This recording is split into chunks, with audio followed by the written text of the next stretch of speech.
बंदो गुरुपद कंज कृपा सिंधु नररूप हरि महामोहतम पुंज जासु वचन रविकर निकर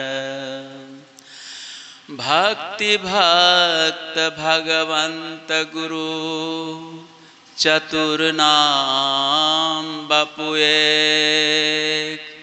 तिनके पद बंदन करे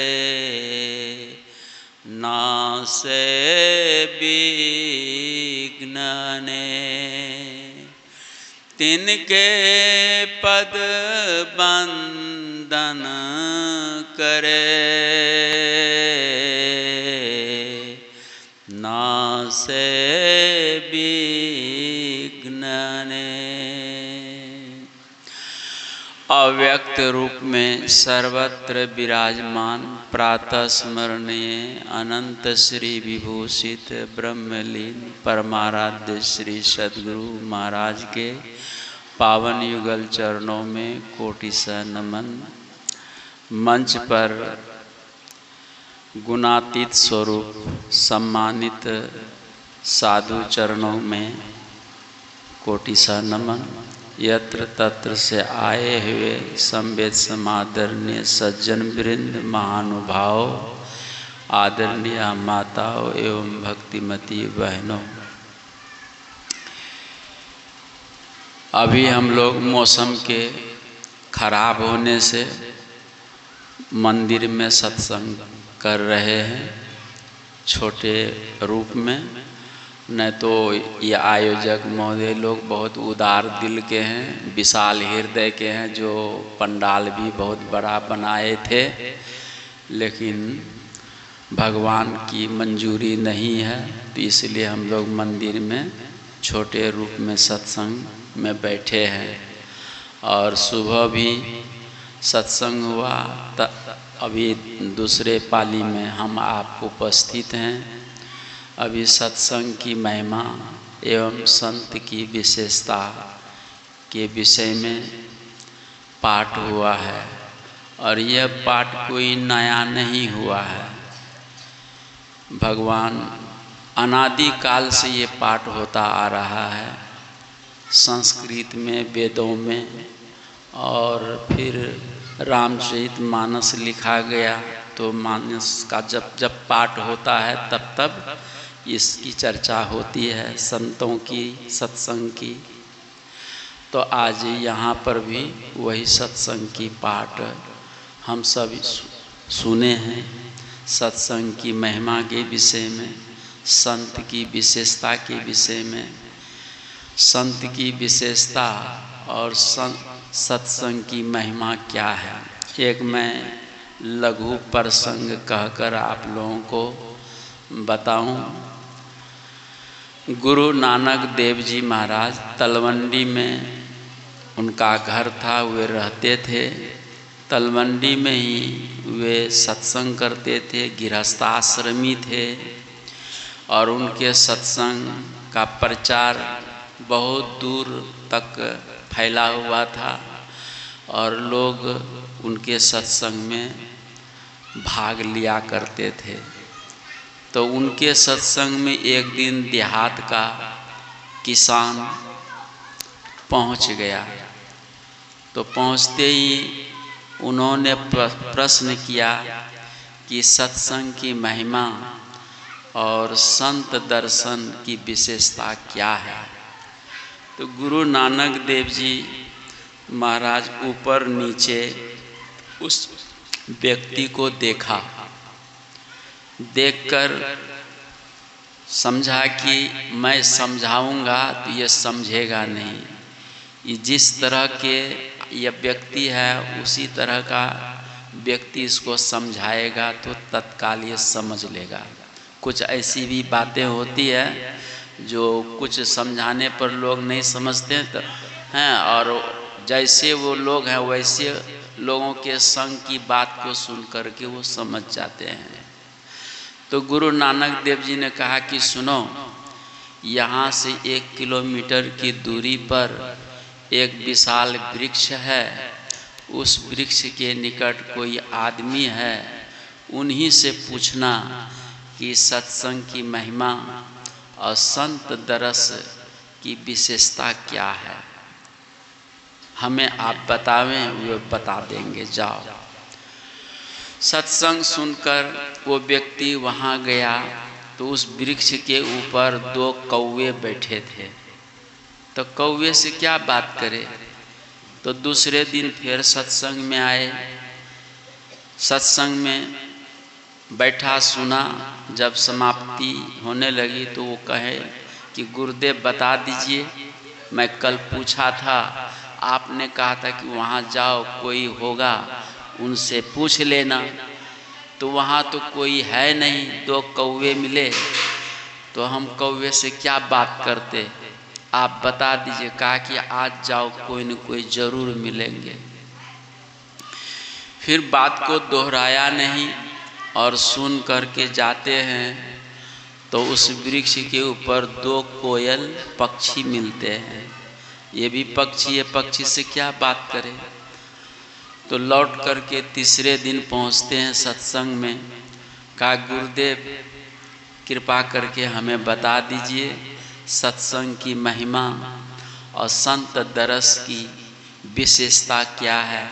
कहा मैंने तुमको कहा है ना कि वहाँ पर कोई न कोई आदमी मिलेगा, जाओ, जरूर मिलेगा, उसी से पूछना और तुम्हें समाधान मिल जाएगा।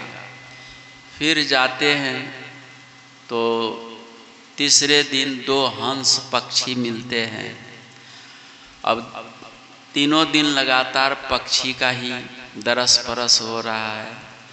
फिर वहाँ से आते हैं, रात बिताकर सत्संग में चौथे दिन। आज बहुत मन नाराज है, दुखी है। कहा कि गुरुदेव हमें केवल दौड़ाते हैं, पूछते हैं तो बताते नहीं हैं, लगता है जानते हैं कि नहीं जानते हैं, और केवल हमको भेज देते हैं कि जाओ वहाँ, और वहाँ कोई आदमी तो मिलता नहीं है। पक्षी मिलते हैं, हम पक्षी से क्या बात करें। चलते हैं आज झाड़ झूर करके, हमें आज ही पूछना है, अब बताएंगे तो ठीक है, नहीं तो कल से सत्संग में आना ही नहीं है हमको। गुस्सा से आज, क्योंकि 3 दिन की परेशानी तो स्वाभाविक गुस्सा होना ही है। तो गुस्सा से सत्संग में पहुँचे, सत्संग समाप्त हुआ। हाथ जोड़कर निवेदन किया गुरुदेव आज 3 दिन से मैं दौड़ रहा हूँ कि सत्संग की महिमा, संत दरस की विशेषता क्या है, और आप कहते हैं वृक्ष के पास जाओ। आप सीधा कहिए जानते हैं तो बता दीजिए, और नहीं जानते सीधा कहिए हम नहीं जानते हैं, बात खत्म। तो सभी सत्संगियों ने वहाँ पर सुना, देखा। गुरु नानक देव की महिमा को सभी सत्संगी श्रोता बंधु लोग जानते थे कि गुरुदेव जो बोलते हैं बिल्कुल सच बोलते हैं, और ये उटपटांग बोल रहा है। तो सभी सत्संगी सब उनको डांट दिया कि जाओ, गुरुजी ने जो कहा है बिल्कुल अक्षरशः सत्य है, उनके वचन में जरा सा भी झूठापन नहीं है, कोई न कोई जरूर मिलेंगे, जाओ। सोचा कि मैं अकेला हूँ, सब यहाँ पर सब एक ही स्वर में बात करते हैं, चलते हैं, आज मिलेंगे तो ठीक है, और नहीं मिलेंगे तो कल से सत्संग में आना ही नहीं है। ये संकल्प लेकर पहुँचते हैं वृक्ष के निकट। तो देखते हैं एक स्त्री और एक पुरुष 2 बैठे हुए हैं नीचे। बड़ा मन प्रसन्न हुआ। पूछते हैं भाई आज कई दिनों से मैं यहाँ पर आ रहा हूँ और पक्षियों का दर्शन होता था, आज भाग से आप मिल गए हैं, हमें एक बात बताइए, सत्संग की महिमा, संत दरस की विशेषता क्या है। गुरु नानक देव जी के पास से हम आए हैं, कहा कि पहले दिन गुरु नानक देव का वचन ही सत्संग है। संतों का वचन ही क्या होता है? सत्संग होता है। गुरु का वचन, संतों का वचन, साधुओं का वचन को ही सत्संग बोलते हैं। और गुरु नानक देव पूर्ण संत हैं, उनका दर्शन आपने किया। तो पहले दिन यहाँ पर जो आए थे तो आप क्या देखे थे? कौवा। तो कौवे के रूप में हम दोनों आपके दर्शन हम लोगों ने किए, आपका वचन भी सुने। और दूसरे दिन फिर गुरु नानक देव के दर्शन और उनके वचन सत्संग सुन कर के आए थे। तो कौवा से हम लोग कोयल के रूप में आपको दर्शन दिए, आप ही के दर्शन से हम लोग कोयल हो गए। तीसरे दिन आप गुरु नानक देव जी के सत्संग सुनकर उनके दर्शन करके यहाँ आए थे और आपका दर्शन हम दोनों ने किए, तो हम दोनों हंस रूप में हो गए। मेरी पत्नी हंसनी और हम हंस हो गए, आपका दर्शन किए। और चौथे दिन आप गुरु नानक देव जी के दर्शन, उनके वचन सत्संग सुन के आए। तो आपके दर्शन करते ही हम सब दोनों स्त्री पुरुष माने मनुष्य के रूप में हो गए। आप क्या इसकी महिमा जानना चाहते हैं? सत्संग की इतनी महिमा है और संत दरस की इतनी विशेषता है कि आपने संत का दर्शन किया, सत्संग सुना, लेकिन आपका दर्शन हम किए तो हम पक्षी से मनुष्य हो गए। अब मनुष्य यदि संत का दर्शन और संत का वचन माने सत्संग ये सुनता रहे तो क्या होगा? बोलिए, परमात्मा हो जाएगा। तो ये सत्संग परमात्मा बनाने का काम करता है, समझे? दानव से मानव बनाने का काम, मानव से देवता, देवता से परमात्मा बनाने का काम ये सत्संग करता है। और सत्संग का अर्थ होता है बदलाव। देखिए, बदलाव कौवा से कोयल, कोयल से हंस, हंस से मनुष्य, मनुष्य से परमात्मा। तो सत्संग क्या करता? बदलाव। तो बदलाव तो ये शरीर का हुआ। और सत्संग का दूसरा अर्थ बदलाव मन बुद्धि विचारों का भी बदलाव होता है। बुद्धि विचारों, हम सत्संग करते हैं, हमारे बुद्धि विचारों का यदि बदलाव नहीं हो रहा है, इसका मतलब हम सत्संग नहीं सुन रहे हैं और न हम उसका चिंतन मनन कर रहे हैं। यदि चिंतन मनन करते हैं तो वास्तव में आप समझिए कि हमारे बुद्धि विचारों में भी बदलाव आ जाता है। इसीलिए सत्संग का दूसरा अर्थ होता है आदान और प्रदान करना, कि हमारा जो विचार है हमने प्रदान किया और आदान, आपका विचार भावों का हमने लिया। तो इसलिए भावों का भी आदान प्रदान होता है, भावों का रहन सहन का भी है ना, विचार का भी और बुद्धि विकार का भी परिवर्तन होता है। इसलिए सत्संग व्यक्ति को परिवर्तन करता है, बुद्धि विचारों का भी परिवर्तन करता है, खान पान का भी परिवर्तन करता है, रहन सहन का भी परिवर्तन करता है। एक महात्मा जी जा रहे थे, चलते चलते रास्ता में एक कुम्हार मिट्टी खान रहा था। तो कुम्हार भाई से कहा कि भाई क्या कर रहे हो? कहा कि महाराज मिट्टी खान रहा हूँ। कहा क्या करोगे? कहा कि होली आ रही है और मेरा मन है चिलम बनाने का। तो महात्मा जी ने कहा कि सुनो, होली तो 1-2 दिन की होगी और चिलम बनाओगे और चिलम बिक गया तो ठीक है, और नहीं बिका तो पूंजी तुम्हारी फंसी रहेगी, साल भर तुमको फिर इंतजार करना पड़ेगा। यदि किसी से तुम ब्याज लिए हो तो चौखरी ब्याज बढ़ेगा तुम्हारा। तो ये काम करो। कहा कि क्या मेरी बात मानोगे तुम? कहा हाँ महाराज, आपका वचन शिरोधार्य। संतों का वचन जिसने माना है उसका उद्धार हुआ, महान हो गया है। हाँ, गरीबी से अमीरी हो गई है उसके घर में। हाँ, तो कहा कि हाँ महाराज, हम सिरोधार्य करेंगे आपके वचन को। कहा भूलोगे नहीं ना? कहा बिल्कुल नहीं भूलूंगा। कहा कि बस देखो गर्मी आ रही है, अब इस चिलम के जगह में तुम सुराही बनाओ, मिट्टी का क्या बनाओ? सुराही बनाओ, और सुराही कई महीने तक तुम्हारी बिकेगी और खासा पैसा मुनाफा होगा, कमाई होगी। हाँ, आमदनी खूब बढ़ेगी तेरी। अब तुम चिलम मत बनाना। सुराही का मारा, अब मैं चिलम नहीं बनाऊंगा, अब मैं सुराही ही बनाऊंगा। महात्मा जी का काम था सुनाना, सुना दिया और वो चले गए। कुम्हार ने बैठकर विचार किया, विचार करके अपना निष्कर्ष में आया कि नहीं, ठीक संत ने हमें सुनाया है।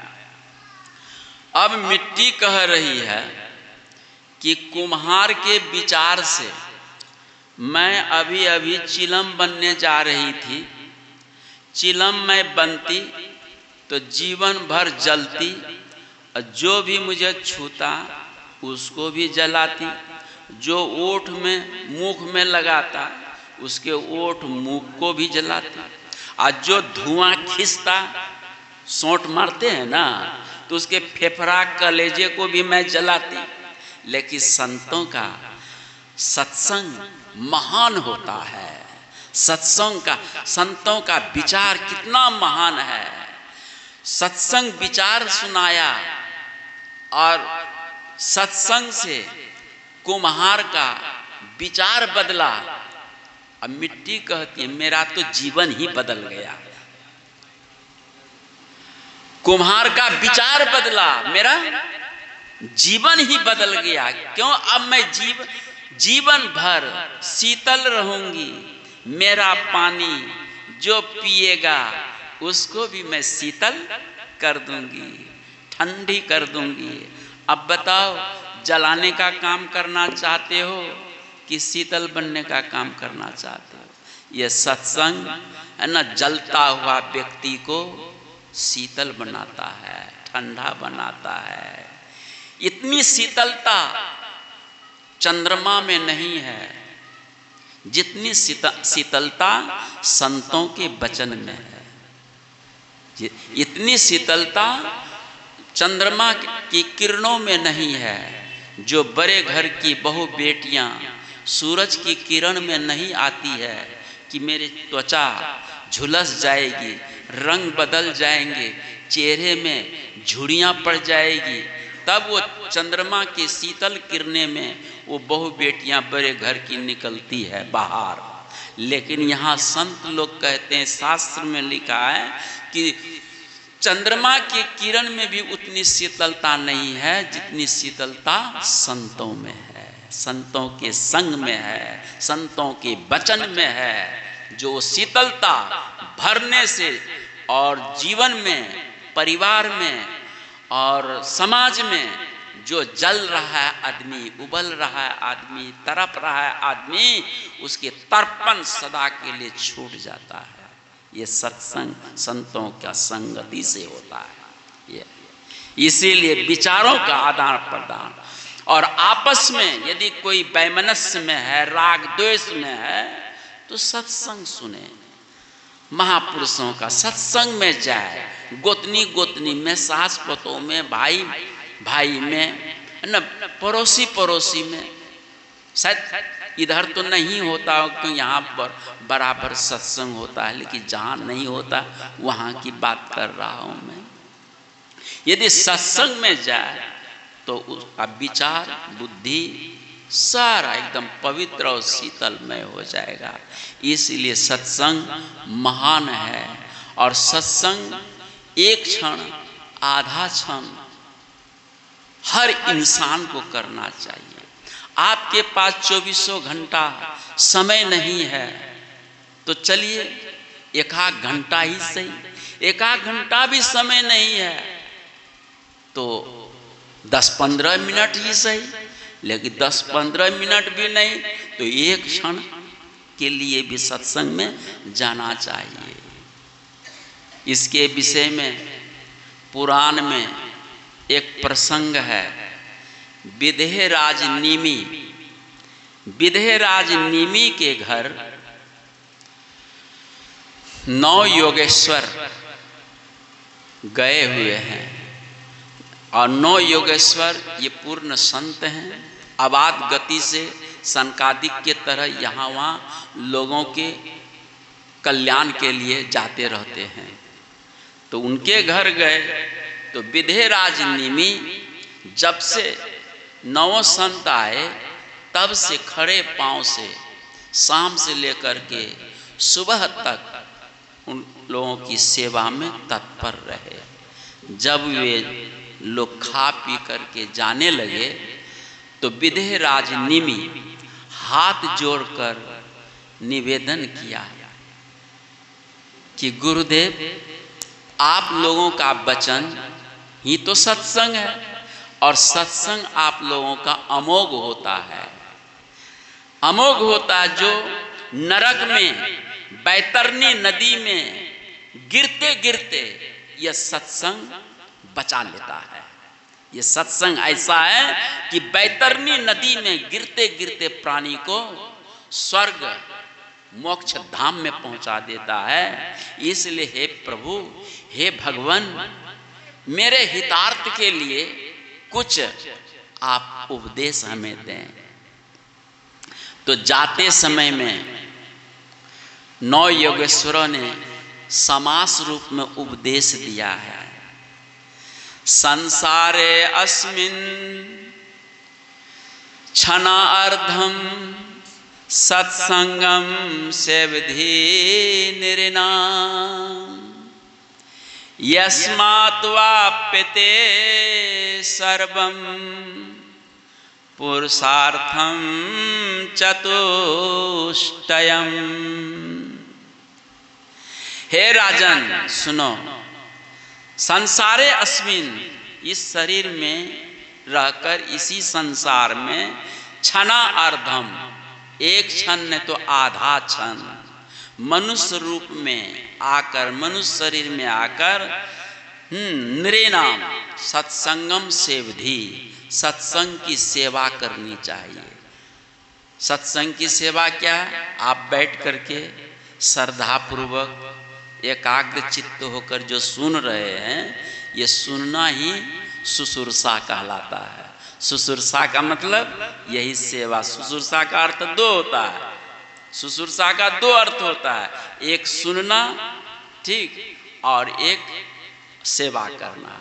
तो सुनना ही एक सेवा हो रही है आपकी, ठीक है। और क्षणार्धम सेवधि निरनाम, और एक क्षण, आधा क्षण आप सत्संग की सेवा करेंगे, श्रवण करेंगे तो क्या लाभ मिलेगा? हर आदमी लाभ के लिए कोई उद्योग धंधा करते हैं, व्यापार बिजनेस करते हैं, पढ़ाई लिखाई करते हैं, घर मकान दुकान विस्तार करते हैं लाभ के लिए। तो आप यहाँ जो बैठे हैं किस लाभ के लिए बैठे हैं? तो लाभ क्या है? एक क्षण या आधा क्षण हम सत्संग में बैठेंगे तो दूसरे पंक्ति में लाभ बताते हैं, यस्मात् वाप्यते सर्वम पुरुषार्थम चतुष्टयम। 4 पुरुषार्थ, जिससे 4 पुरुषार्थ की प्राप्ति होती है। और वो 4 पुरुषार्थ क्या है? तो सुनी समझहि जन मुदित मन, मज्जहि अति अनुराग, लही 4 फल अछत तनु, अछत तनु साधु समाज पर्याय। तो 4 फली क्या है? वही धर्म, अर्थ, काम और मोक्ष, यही 4 पुरुषार्थ है। पुरुषार्थ किसको बोलते हैं? पुरुषेन अर्थते प्राप्यते इति पुरुषार्थ। पुरुष के द्वारा प्रयत्न से, चेष्टा से, प्रयास से जो प्राप्त किया जाए उसी का नाम पुरुषार्थ है, ठीक है। विश्वामित्र क्षत्रिय थे, विश्वामित्र क्षत्रिय जाति के थे और उनको ब्रह्म ऋषि कहलाने का शौक हो गया कि हम ब्रह्म ऋषि कहलावें, ठीक है।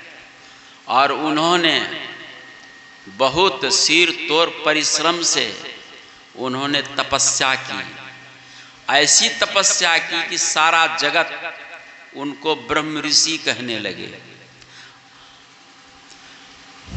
वशिष्ठ जी महाराज ब्रह्म ऋषि अभी नहीं कह रहे हैं।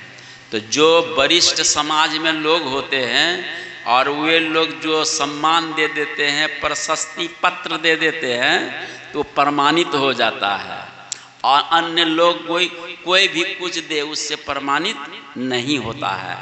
तो वरिष्ठ हैं वशिष्ठ जी, सब कोई तो ब्रह्म ऋषि कह रहे हैं, परंतु अभी वशिष्ठ जी ब्रह्म ऋषि मुझे नहीं कहा।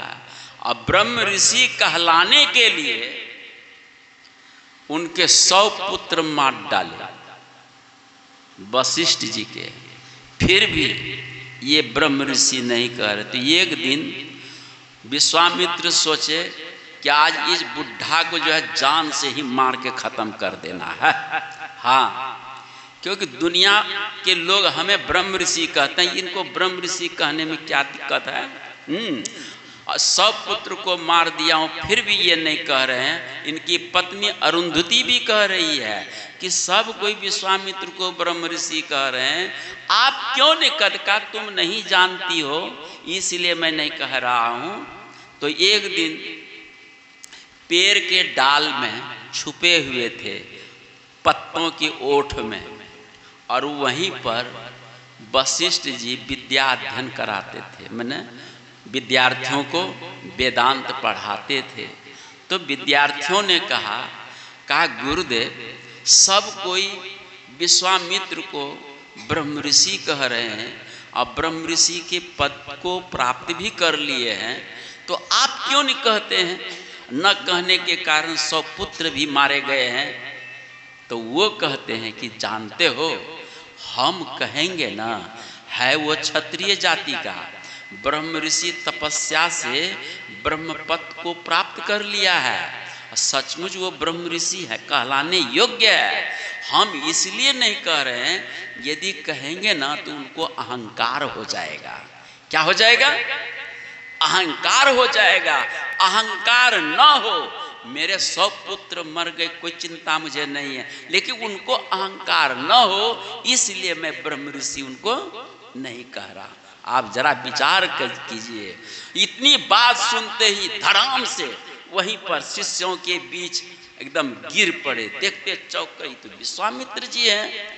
और विश्वामित्र जी वशिष्ठ जी को साष्टांग दंडवत प्रणाम करते हैं कि आप महान हैं, हमको अहंकार न हो इसलिए आप ब्रह्म ऋषि हम अपने मुख से नहीं कह रहे थे और अपने 100 पुत्र को मरवा दिए। आपके जैसा महान कौन होगा जगत में? कोई नहीं होगा। तो ये है नारायण। पुरुषार्थ से, पुरुष के प्रयत्न से विश्वामित्र ने प्रयत्न किया, तब ब्रह्म ऋषि कहलाए। ब्रह्म ऋषि ऐसे साधारण पद नहीं है, बहुत मुश्किल पद है। इसीलिए धर्म, अर्थ, और जैसे गंगाधर तिलक जी जब ये जेल में थे तो ये बहुत कृष्ण थे। उनके जीवनी में है कि जेल में ही गीता रहस्य ये लिखे थे। गीता पर इन्होंने गीता रहस्य लिखा था और इनका शरीर बड़ा दुबला पतला था और इन्होंने खुद लिखा है कि मैं खूब कसरत करना शुरू किया, व्यायाम करना शुरू किया और जेल में मैं हष्ट पुष्ट हो गया। तो कहने का मतलब है किसी का शरीर कमजोर है तो खूब वो व्यायाम करे, कसरत करे, दंड बैठक करे तो उससे शरीर उनका सबल मजबूत होता है।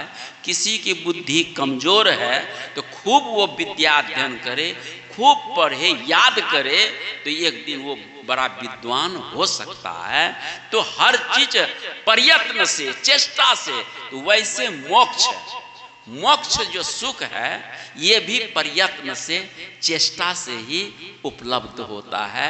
ऐसा नहीं कि मनुष्य शरीर मिला है, खूब बढ़िया बढ़िया खा रहे हैं और बड़ा और सुंदर पलंग पर हम सोए हुए हैं और फिर आहो भगत कर रहे हैं, मोक्ष मिल जाए, ऐसी बात नहीं। मोक्ष के लिए भी बहुत प्रयत्न और चेष्टा करना पड़ता है।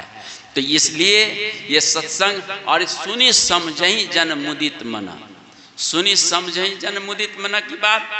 सुनना दो तरह का होता है, एक बाहर का सुनना होता है, दूसरा अंदर का सुनना होता है।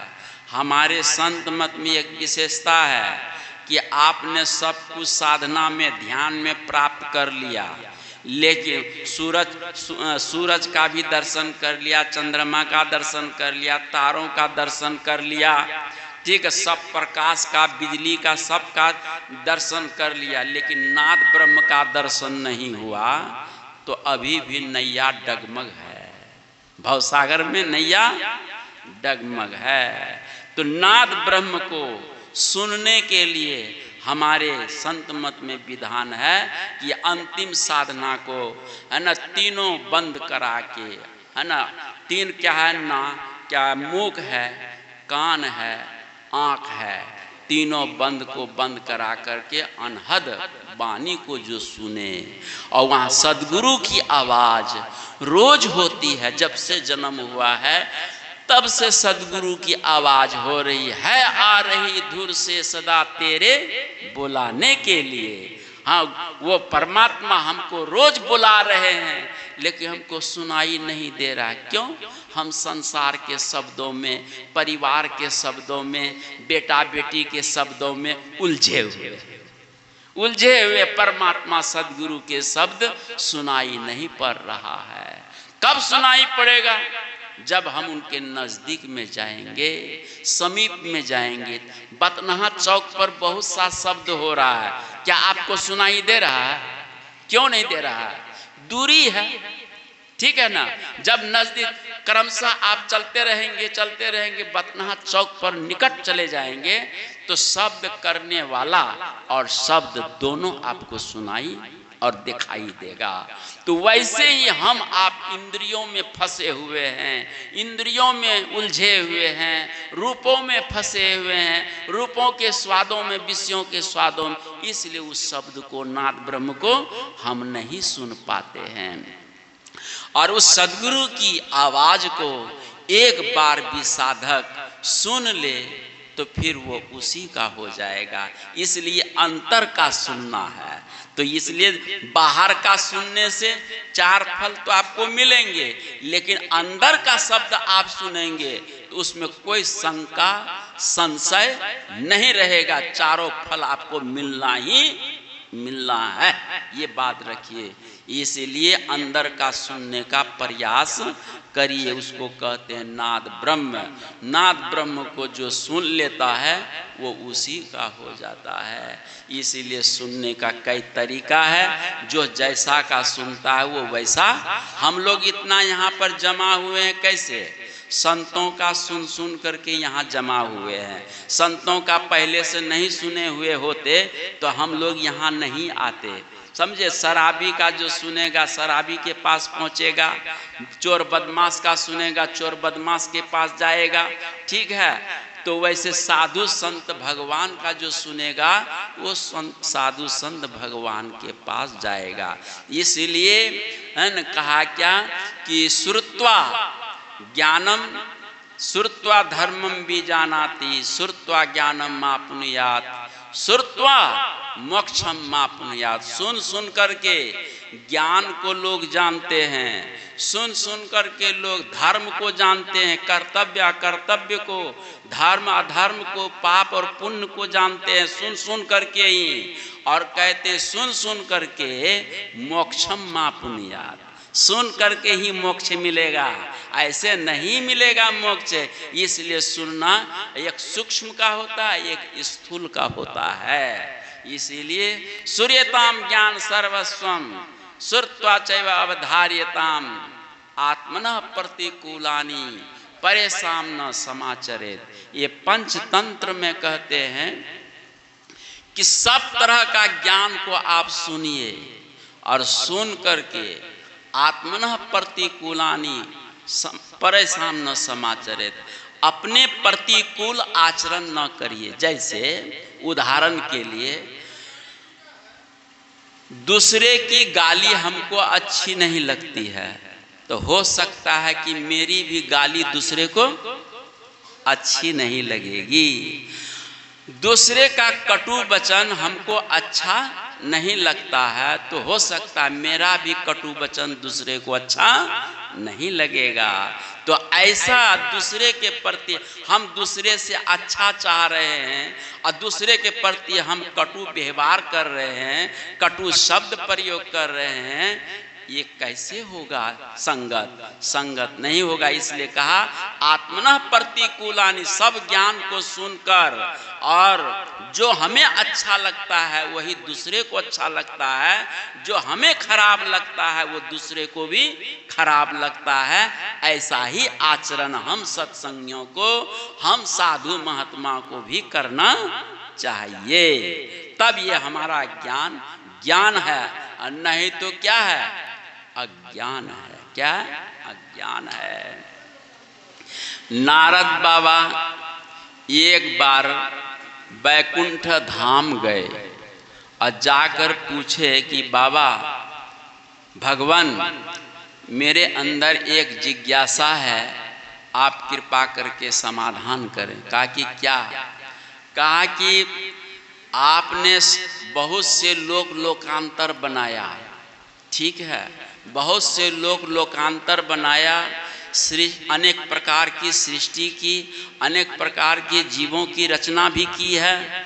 तो लेकिन मैं एक बात जानना चाहता हूँ, धरती पर मैं जब जाता हूँ घूमने के लिए, तो वहाँ सत्संग की बड़ी महिमा, भक्ति की बड़ी महिमा गाई जाती है, और इसकी खासियत क्या है, इसकी विशेषता क्या है, हम जानना चाहते हैं आपसे।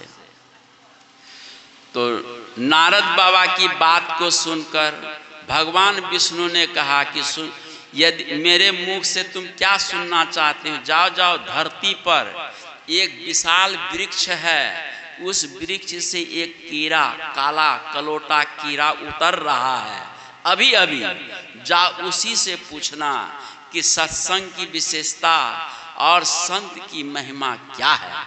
हमारे मुख से तुम क्या सुनना चाहते, जाओ।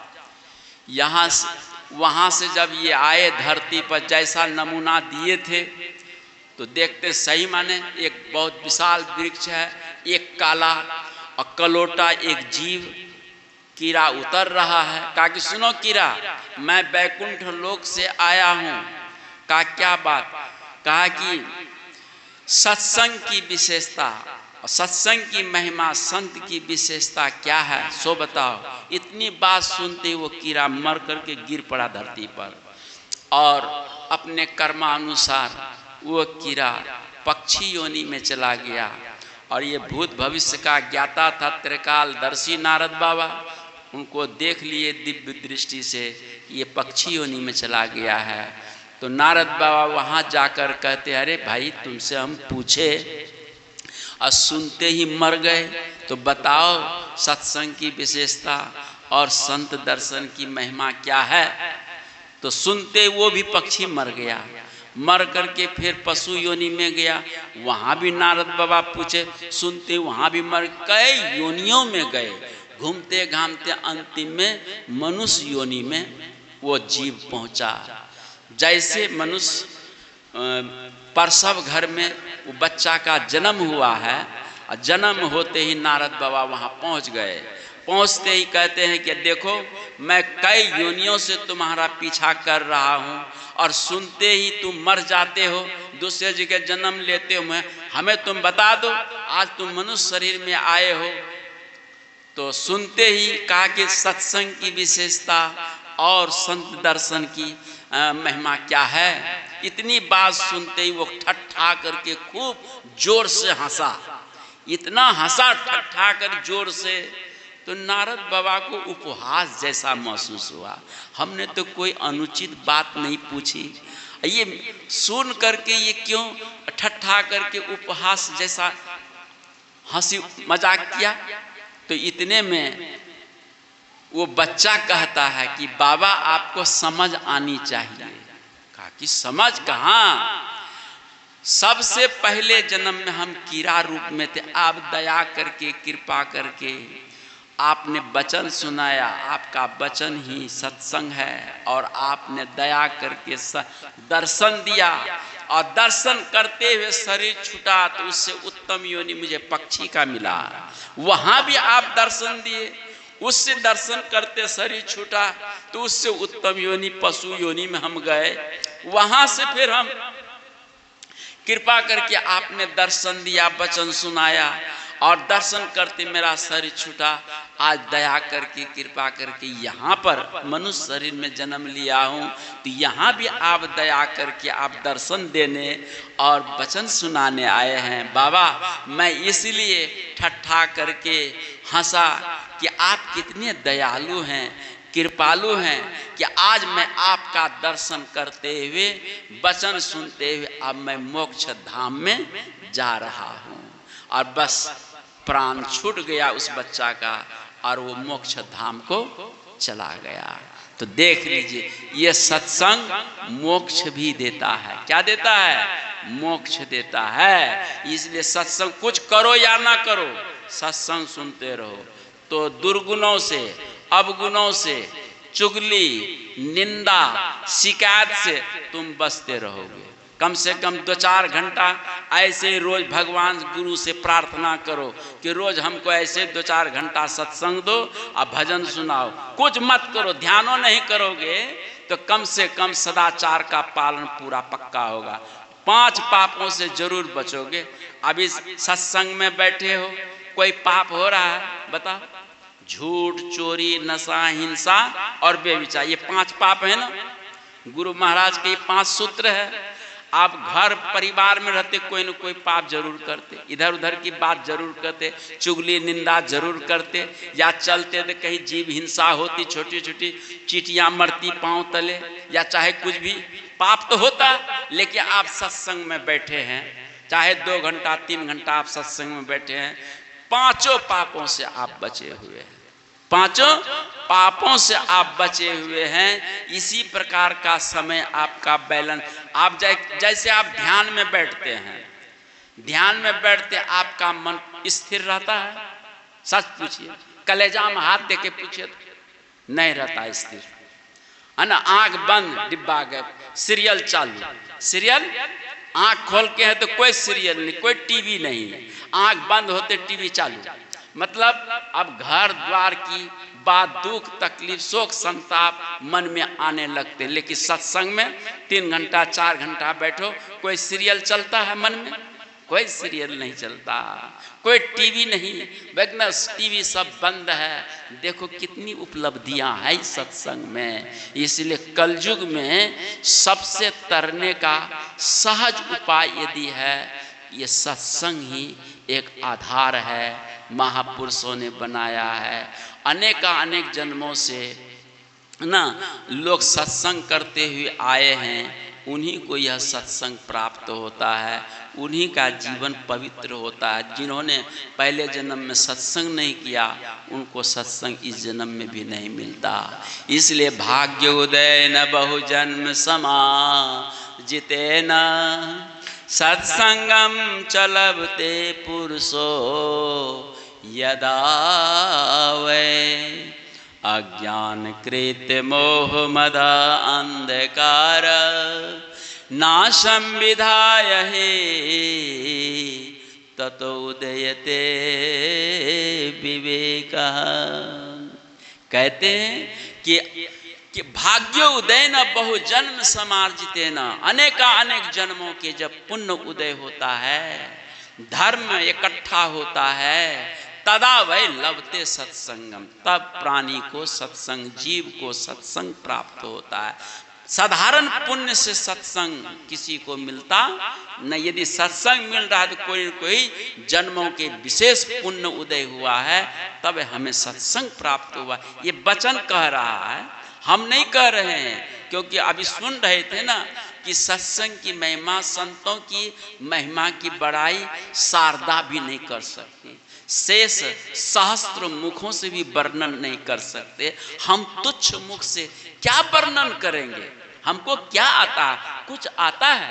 कुछ नहीं, बस मैग दे दिया है। बोलने वाला कोई और है, सोचने वाला कोई और है, ठीक है, अर्थ बताने वाला कोई और है, और हम बोले जा रहे हैं। और ये मैग जो मेरी आवाज़ को बाहर प्रसारण कर रही है, हम थोड़े कुछ जानते, कुछ नहीं जानते, बस आप ही के तरह हैं। ये मत समझना कि ऊपर में बैठे हैं तो बाबा महान है तेरा भला, ऐसे भूल में मत रहना, समझिए। हम महान थोड़े हैं, महान तो आप लोग हैं जो धरती पर बैठ कर हम लोगों को ऊंचे में बैठा दिए हैं। हाँ, कितना महान और कितना आप लोगों में त्याग है, जो आप लोग नीचे बैठे और हम लोगों को ऊंचे पर बैठाए हैं। तो सबसे महान तो आप लोग हैं, हम थोड़े हैं, हम लोग नहीं महान हैं। तो आइए, तो अज्ञान कृत मोह मदा अंधकार, ये सत्संग से क्या होता है? अज्ञान से बना हुआ जो मोह है, मद है, जितने भी अवगुण है, काम क्रोध आदि विकार, नाशम विधाय, अनायास नाश होता है। ततो उदयते विवेक, विवेक की उत्पत्ति होती है। गोस्वामी जी भी कहते, मति कीर्ति गति भूति भलाई, जब जही जतन जहाँ जही पाई, सो जानब सत्संग प्रभाहु। ये सत्संग से ये 5 चीज की प्राप्ति होती है। और बिन सत्संग विवेक न होई, बिना सत्संग से विवेक। तो संतों का वचन लीजिए, चाहे ऋषि महर्षियों का वचन लीजिए, सबके भाव एक ही है। भाषा अलग अलग हो सकती है, परंतु भाव सबका एक ही है। इसलिए विवेक, तो विवेक कैसा? आप इस पर मंथन किया जाए। खाने पीने का विवेक, अरे भैया खाने पीने का विवेक पूछो तो पक्षी पशुओं को ज़्यादा विवेक है, लेकिन पढ़े लिखे इंसान को उतना विवेक न है। कैसे बाबा? तो सुन लो बाबा।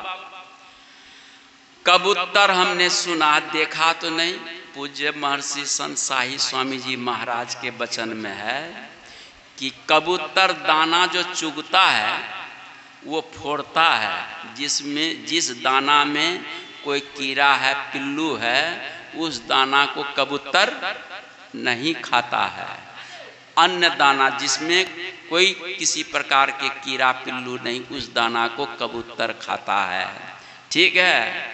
और जैसे गाय है, बकरी है, गाय बकरी के घास में मछली का विषैन युक्त पानी मिला दिया जाए, और आप लोग किसान हैं, गाय तो रखे होंगे, आप देख करके देखिए, वो गाय घास नहीं खाती है, बकरी पानी नहीं पीती है, देख लीजिए।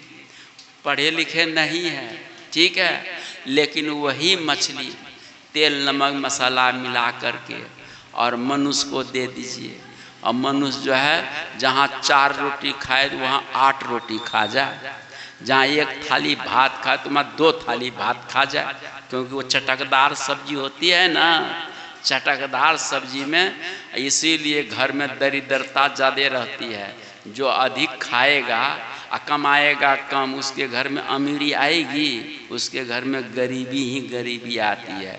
इसलिए सात्विक आहार करो तो अमीरी जल्दी आ जाएगी। क्यों? पैसा बचेगा तो किसी और बिजनेस में लगेगा तो पैसा की बढ़ोतरी न होगी। और लाए 500-700 रुपया का मांस खरीद करके एक टाइम में खाकर सुबह पैखाना कर दिए, क्या मिला आपको? कुछ मिला? बोलिए। केवल जीभा का थोड़ा स्वाद मिला। अब सुबह पैखाना फिर कर दिए, रात भर पेट में रख के सुबह रख। तो मनुष्य को विवेक नहीं है ना। और लेकिन अन्य पशु पक्षी को विवेक है। विवेक की दूसरी चर्चा शास्त्रों में की गई है। प्रकृति पुरुषः विच्छेद विवेक, सांख्य दर्शन में लिखा है प्रकृति और पुरुष का अलग अलग ज्ञान करना ही विवेक कहलाता है। जैसे हमारे शरीर में, अपने शरीर में देखिए, प्रकृति मन बुद्धि चित्त अहंकार 10 बाह्य इंद्रियां हैं। जैसे आँख है, कान है, नाक है, त्वचा है, जीवा है, हाथ है, पाँव है, गुदा है, लिंग है, मुख है, 10 इंद्रियां, अंदर है 4, 14 इंद्रियां, ये प्रकृति है, समझे। और 5 महाभूत से ये शरीर बना है, पंच आकाश, हवा, अग्नि, जल, पृथ्वी, ये भी जड़ है। क्या है? प्रकृति है, प्रकृति के अंदर में बना है। ये सततम रज, ये तीनों गुणों के मिश्रण से ये 5 तत्व बने हैं। इसको पंच तन मात्रा सांख्य दर्शन में बोलते हैं, ठीक है। और इसको वेदांत में पंच महाभूत बोलते हैं। ये पंच महाभूतों से शरीर और संसार बना है, ये प्रकृति है। तो प्रकृति ये है, जड़ है। और ये जड़ चलती है कैसे? तो ये चेतन आत्मा के सहारे। तो ये दोनों का जिसको विच्छेद हो गया कि प्रकृति तुम अलग हो, जड़ हो, और मैं चेतन हूँ। जब चेतन पुरुष जो होता है, असंगो अयम पुरुषः, असंगो अयम अहम, मैं असंग हूँ, प्रकृति से लिपायमान नहीं हूँ, और प्रकृति मुझे छू नहीं सकती, प्रकृति मुझे बांध नहीं सकती, प्रकृति मुझे जकड़ नहीं सकती, क्योंकि प्रकृति से मैं अलग हूँ। इस प्रकार का जिसको ज्ञान हो गया है, उसी को विवेकी पुरुष कहते हैं। ऐसे विवेकी पुरुष को मोक्ष मिलता है, ऐसे विवेकी पुरुष को ही हंस की पदवी दिए जाते हैं, और वही हंस से परम हंस हो जाते हैं। बात समझ रहे हैं? तो ये इस प्रकार का चिंतन करेंगे तब ये हो सकता है। सत्संग के विषय में श्री शंकराचार्य जी क्या कहते हैं, उनसे भी सुने हम आप। सत्संगत्वे निसंगत्वम, निसंगत्वे निर्मोहत्वम, निर्मोहत्वे निश्चलितत्वम, निश्चलितत्वे जीवन मुक्ति ही। ये सत्संग की महिमा की, जो सत्संग नित्य प्रतिदिन करते हैं, गुरु महाराज कहते हैं कि जो नित्य प्रतिदिन सत्संग करेगा उनका कार्य सरे सारा, माने यह लोग परलोक दोनों लोग का काम बनेगा। विश्वास करो, कोई कहे कि भगवान क्या हमको बिना किए खिला देगा? हाँ हाँ खिला देगा, विश्वास करो। नहीं विश्वास है तो भटकते रहो। सब कुछ भगवान। एक महात्मा ने संकल्प लिया था कि मैं किसी से कुछ नहीं मांगूंगा, न भोजन मांगूंगा, न वस्त्र मांगूंगा। और वह महात्मा यूं भजन करते थे, और जानते हैं 4 दिन, 5 दिन, 10 दिन, 15 दिन के बाद देख लिया इनकी तितिक्षा, सहन शक्ति, तपस्या, किसी से मुख खोल करके न भोजन मांगते, न वस्त्र मांगते, और भगवान ही खुद उनके पास भोजन लेकर के आ गए। संकल्प होना चाहिए कि मर जाऊं लेकिन मांगूंगा नहीं। ऐसे ऐसे बड़े बड़े तपस्वी लोग हुए हैं, और भगवान का आसन हिल गया है, भगवान आकर के खिलाते हैं। भगवान थाल लेकर के आ गई, भोजन खा लिया। एक दिन जा रहे थे, चलते चलते पुट्ठा का कपड़ा जो है उनका फट गया था। वो महात्मा का पुट्ठा का कपड़ा फट गया था, और उनको पता है, लेकिन उन्होंने संकल्प व्रत ले रखा है कि मैं किसी से कुछ मांगूंगा नहीं। यदि मांगूंगा तो भगवान से मांगूंगा। दाता एक वही है, सारा जगत भिखारी है। इन भिखारियों से हम भी भिखारी, तू भी भिखारी। भिखारी भिखारी को क्या संतुष्ट कर सकता है? एक संतुष्ट करने वाला वही दाता त्रिपुरारी सदगुरु है। ये संकल्प लेकर के वो चला था। और एक माई ने कहा कि ए बाबा, हाँ माई, तुझे कुछ मालूम है? कहा कि क्या? अरे तेरे पुट्ठा का कपड़ा फट गया तो को पता ना? ब्रज भाषा में कहा हाँ मई, मुझे मालूम है कपड़ा फट गया है, मेरे पास पैसा नहीं है, और मैंने संकल्प लिया किसी से मुझे मांगना नहीं है। कहा कि ठहर ठहर। बाबा वहां रुके, और माई गई, 2 कपड़ा, 2 पहनने वाला जो मार्किन वस्त्र जो पहने थे वही ला करके दे दिए। हंसने लगे, मुस्कुराने लगे कि प्रभु तुम्हारी यही महिमा, यही लीला है। तो ये दिलाया किसने? बुढ़िया ने नहीं दिया, बुढ़िया के रूप में वही परमात्मा ने दिलाया। बात समझो, ये अनुभव करो। ऐसी उस परमात्मा ने ही दिलाया बुढ़िया के रूप में, लेकिन लोगों को इतना विश्वास ही नहीं है ना। कहते हैं कि हम अपनी बुद्धि नहीं लगाएंगे, अपना बल नहीं लगाएंगे तो क्या। तो देखो, जब तक तुम अपनी बुद्धि लगाओगे, जब तक अपना बल लगाओगे, परमात्मा सोचते हैं कि हमको आज कोई ज़रूरत नहीं है, हम काहे जाएं। भगवान वहीं जाता है, सदगुरु वहीं जाता है जहां किसी का सहारा नहीं है, अब उनका सहारा हो गया है। तब वो सदगुरु जाकर सहारा बन करके उसका उद्धार करता है।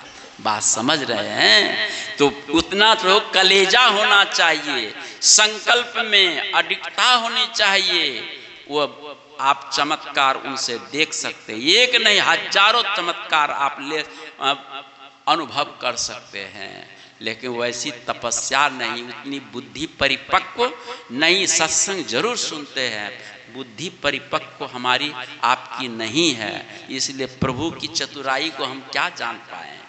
नारायण सत्संगत्व निसंगत्वम, सत्संग आप रोज यदि करते हैं तो निसंगता आप में आएगी। निसंगता का अर्थ होता है आसक्ति से रहित हो जाना। जैसे घर परिवार के प्रति, बाल बच्चे के प्रति जो आसक्ति है, वो किसके कारण आसक्ति होती है पता है आपको? अज्ञान के कारण।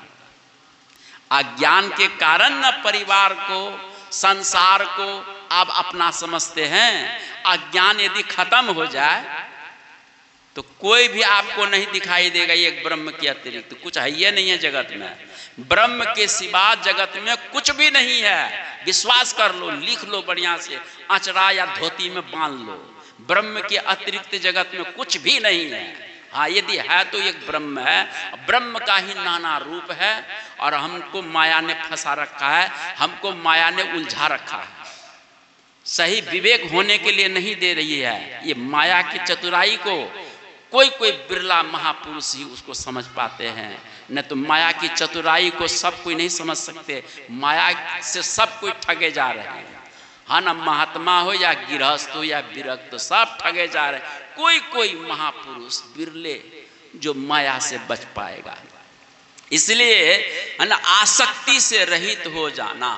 ठीक है, हम लोग रात दिन रटते हैं, सुनते हैं, सुनाते हैं, लेकिन दृष्टि वहीं पर है, दृष्टि वहीं पर है।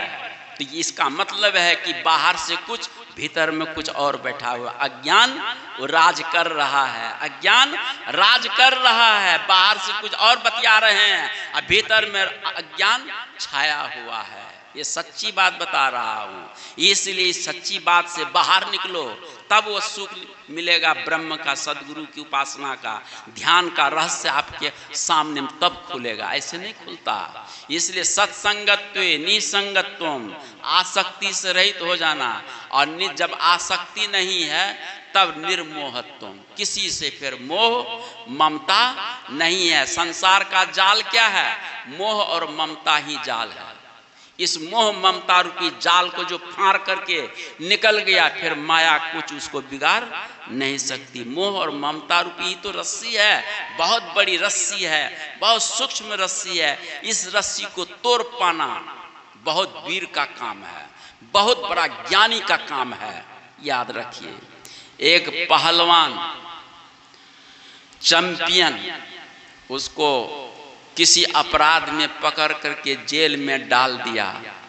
राजा ने सुना कि विश्व चैंपियन पहलवान मेरे कारागार में बंद है, और विश्व चैंपियन पहलवान कारागार में बंद है, देखने के लिए चलना चाहिए। राजा खुद देखने के लिए गए, उससे बातचीत किए। कहा, क्या जी तुम विश्व चैंपियन पहलवान हो?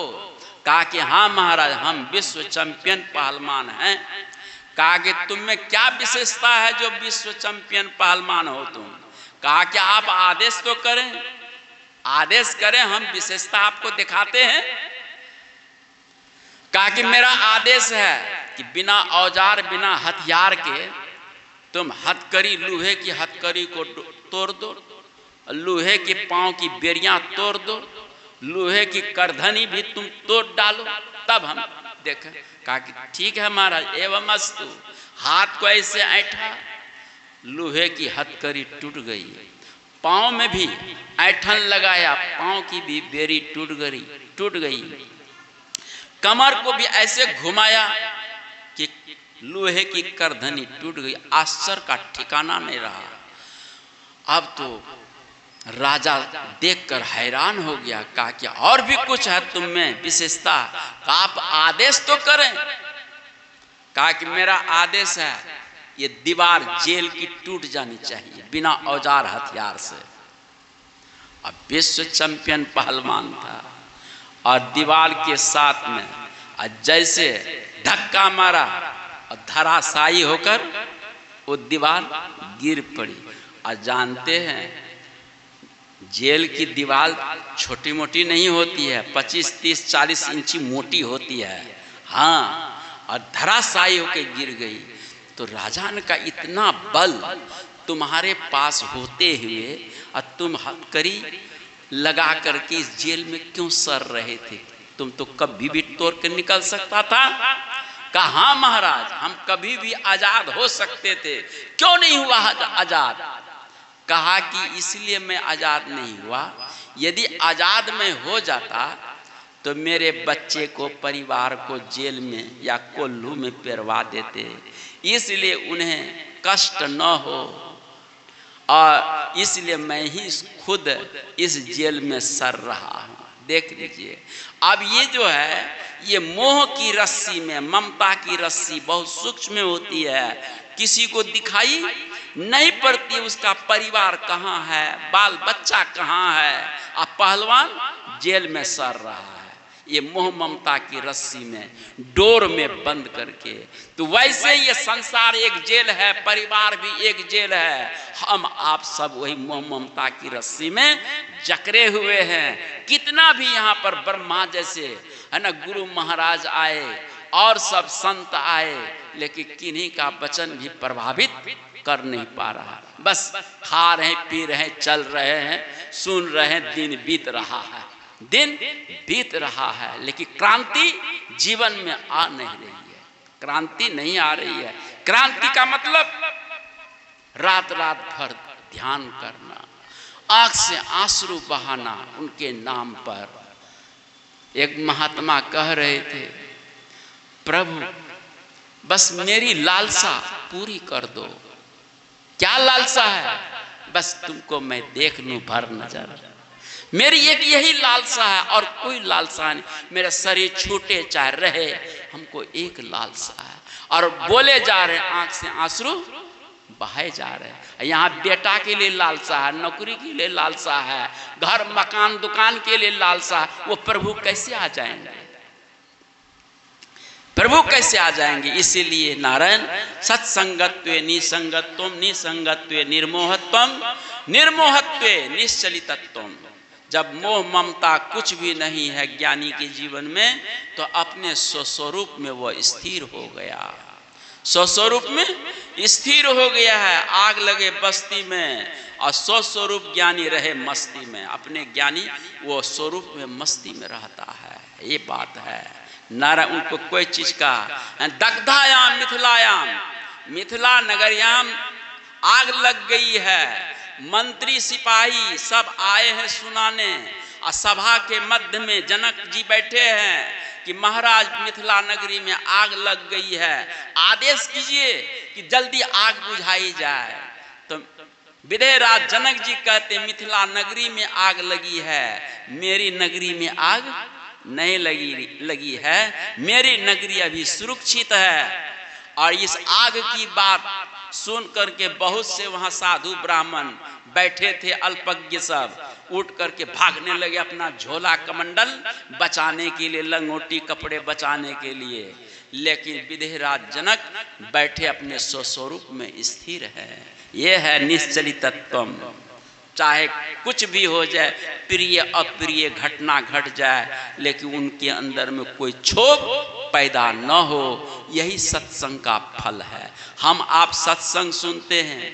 एक भक्त कह रहे थे एक महात्मा जी से कि बाबा रो रो करके कि बाबा आपका सत्संग ने मुझे बचा लिया। कहा कैसे? आपका सत्संग मैं 2-3 साल से सुन रहा हूं। मेरा एक ही बेटा 25 साल का था, धन अरबों का है मेरे पास में। हाँ, कारखाना चल रहा है, फैक्ट्री चल रही है, बहुत से नौकर चाकर हैं, एक ही बेटा, उस बेटा की मेरी मृत्यु हो गई। बेटा की मृत्यु हो गई। आपका सत्संग यदि मैं नहीं सुनता तो मैं भी बेटा के साथ में मर करके श्मशान घाट पर पहुंच जाता। लेकिन सत्संग में इतना बल है कि बाबा आपका सत्संग ने मुझे बचा लिया, बचा लिया है। यह सत्संग का फल है। इसीलिए सत्संग सुनते रहो। मोक्ष नहीं मिले नहीं मिले, लेकिन अप्रिय घटना घटेगी तो ये सत्संग ज्ञान विवेक जगा करके आपको बचा लेगा, भक्ति करने का मौका प्रदान करेगा और नया जीवन पा करके भक्ति में लगा करके अपने जीवन को, है ना, महान बना दो। बोलो श्री सद्गुरु महाराज की जय।